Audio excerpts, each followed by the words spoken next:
হেই everyone, কি খবৰ সকলোৰে? সকলো ভালে আছেনে? গৰম কেনেকুৱা পৰিছে ন? বাপৰে ইমান গৰম। মই ঋষভক স্কুলৰ পৰা লৈ আহিলোঁ এতিয়া, আৰু স্কুলৰ পৰা লৈ আহি যে ঘামি জামি আহি দুয়োটাই গৰমত থাকিব পৰা নাই, কি কৰোঁ কি নকৰোঁ হৈছে। আৰু টিকলা ইফালে কানি কাপোৰ খুলি হাত মুখখিনি অকণমান ধুই লৈছে, গাটো দেৰিকৈ কি ধুৱাই খাইছা? দিওঁ, আৰু এটা চিপছ খাব লৈছে। সদায় স্কুলৰ পৰা আহোঁতে কিবা নহয় কিবা এটা লাগে। টিফিনটো কিন্তু ঘূৰাই লৈ আহে, টিফিনত খাবলৈ মন নকৰা হ'ল এই দুদিনমানৰ পৰা।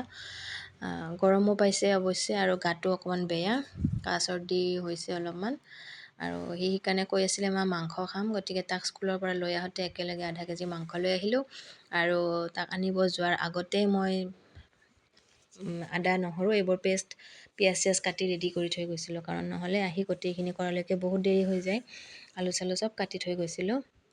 এতিয়া আলুখিনি দি দিলোঁ একেলগে, বেলেগকৈ ভাজিবলৈ নাই, দেৰি হৈছে। আদা নহৰু পিঁয়াজটো বেলেগকৈ পেষ্ট বনাইছোঁ, পেষ্টটো দি দিলোঁ। তাৰপিছত হালধি নিমখ, আৰু এতিয়া তাতে মোৰ দৈ আছিলে পাতি থোৱা দৈ, কিন্তু দৈ এইকেইদিন আমাৰ টিকলাটোৱে খোৱা নাই, সেয়ে ভাবিলোঁ দৈখিনি কামত লগাই দিওঁ, আৰু মাংসটো দৈৰে বনাওঁ, খাবলৈও ভাল লাগিব আৰু দৈখিনিও কামত আহি যাব। দৈ দিলোঁ, তাত জিৰা গুড়ি অকণমান দিলোঁ, দি এতিয়া ভালদৰে মাংসখিনি মিলাই ফ্ৰিজত অকণমান সময় থৈ দিম। বেছি সময়তো থ'ব নোৱাৰিম, সোনকালে বনাব লাগে। গতিকে হালধিটো অকণমান কম হোৱা যেন পালোঁ, সেয়েহে আৰু অকণমান হালধি দি দিলোঁ।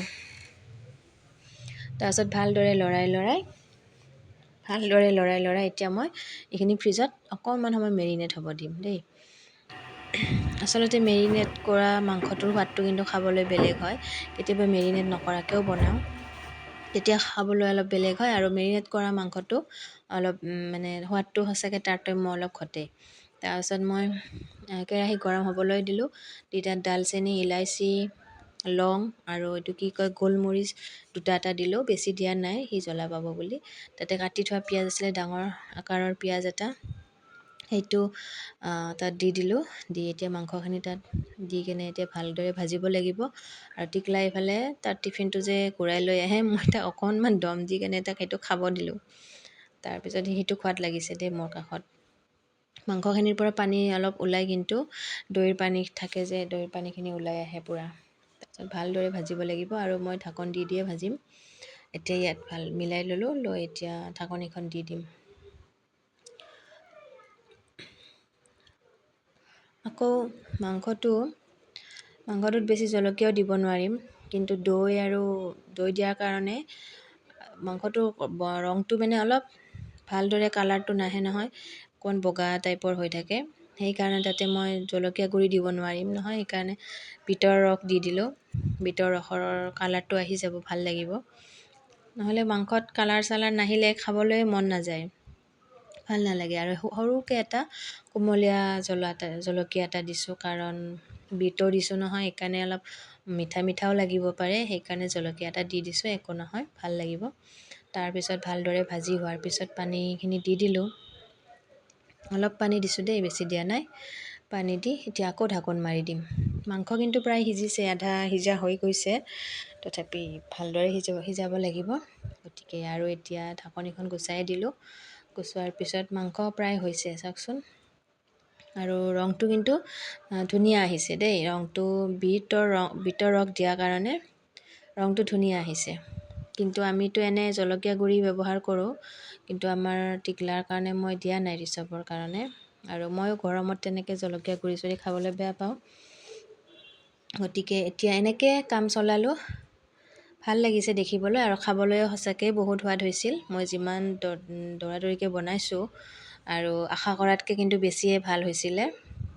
আৰু এতিয়া তাত লাষ্টত শ্বাহী গৰম মছলা অকণমান দি দিছোঁ, যাতে গোন্ধটো ভাল আহে। আৰু তাৰপিছত মোটামুটি হৈয়ে গ'ল, এতিয়া মই গেছ অফে কৰি দিম।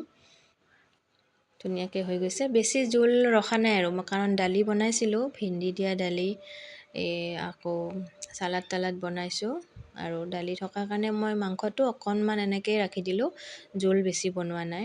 আৰু এয়া মোৰ হৈ গ'ল মাংস, চাওকচোন কেনেকুৱা লাগিছে, ধুনীয়া লাগিছে কিন্তু কালাৰটো, খাবলৈও বহুত ভাল লাগিছে। আৰু সেয়ে ভাবিলোঁ ভিডিঅ'টি কৰিছোঁ যেতিয়া দি দিওঁ, কাৰণ খাবলৈ সঁচাকৈ বহুত বেছি টেষ্টি হৈছিলে। যিমান মানে চিম্পলি বনাইছোঁ আৰু বেছি তাড়াতাড়িকৈ বনাইছোঁ, সেই হিচাপত কিন্তু বহুত বেছি সোৱাদ লগা হৈছে আৰু গৰমত ভালেই বাৰু এনেকৈ খাবলৈ। এতিয়া ঋষভক গা ধুৱাই আনি মই তাক ভাত দি দিম। তাৰ কাৰণে মাংস চাংস বাঢ়ি থৈ দিলোঁ। আকৌ এতিয়া গা ধুই আহি তাক লৈ আহিলোঁ ভাতৰ টেবুলত। তাকতো খুৱাই দিব লাগিব, নিজে নাখায়ে। আৰু চাওক তাৰ মুখৰ ভাও দেখিছে কেনেকুৱা কি কৰি আছে। আৰু এনেকৈ তাক মই সদায় খুৱাবলগীয়া হয়। মোবাইল চাব আৰু মই খুৱাই দিব লাগিব। যি নহওক খোৱাখিনি খালে ভাল লাগে আৰু। গতিকে এতিয়া মাংসটো খাই ভাল লাগিছে আৰু ৰেচিপিটো কেনে পালে জনাব। একো বিশেষ ইমান নাই, একদম চিম্পল ৰেচিপি। সকলোৱে খাইছে চাগে, কিন্তু মই বনোৱা ৰেচিপিটো কেনেকুৱা পালে জনাব। আৰু ভিডিঅ'টো চাই কেনেকুৱা লাগিলে জনাব। ভাল লাগিলে লাইক শ্বেয়াৰ কমেণ্ট কৰিব। এতিয়ালৈকে আহিছোঁ, বাই বাই, টেক কেয়াৰ।